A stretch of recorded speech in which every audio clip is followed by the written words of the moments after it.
മറ്റൊരു പ്രധാനപ്പെട്ട വാർത്തയിലേക്ക്. പത്തനംതിട്ടയിൽ അധ്യാപികയുടെ ഭർത്താവ് ജീവനൊടുക്കിയ സംഭവത്തിൽ സർക്കാരിനെതിരെ വിമർശനവുമായി മുതിർന്ന CPIM നേതാവ് G. സുധാകരൻ.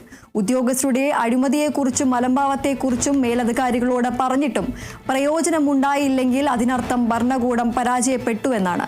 ശമ്പള കുടിശ്ശിക കിട്ടാത്തതിനെ തുടർന്ന് അധ്യാപികയുടെ ഭർത്താവ് ജീവനൊടുക്കേണ്ടി വന്നത് ഇതിന്റെ തെളിവാണ്. ഉദ്യോഗസ്ഥരുടെ അഴിമതിക്കും അലംഭാവത്തിനും സർക്കാരിനും ഉത്തരവാദിത്തമുണ്ട്. അവരെ സർക്കാർ നിയന്ത്രിക്കണം. രാഷ്ട്രീയക്കാർക്ക് അഴിമതി നടത്താനും ഉദ്യോഗസ്ഥരുടെ സഹായം ആവശ്യമാണെന്നും സുധാകരൻ പറഞ്ഞു. മലയാള മനോരമ പത്രത്തിൽ എഴുതിയ ലേഖനത്തിലാണ് വിമർശനം.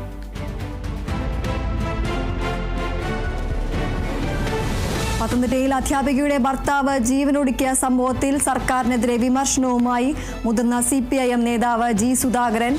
ഉദ്യോഗസ്ഥരുടെ അഴിമതിയെക്കുറിച്ചും അലംഭാവത്തെക്കുറിച്ചും മേലധികാരികളോട് പറഞ്ഞിട്ടും പ്രയോജനമുണ്ടായില്ലെങ്കിൽ അതിനർത്ഥം ഭരണകൂടം പരാജയപ്പെട്ടുവെന്നാണ്. ശമ്പള കുടിശ്ശിക കിട്ടാത്തതിനെ തുടർന്ന് അധ്യാപികയുടെ ഭർത്താവ് ജീവനൊടുക്കേണ്ടി വന്നത് ഇതിന്റെ ഉദാഹരണമാണ് എന്ന് അദ്ദേഹം പറഞ്ഞു.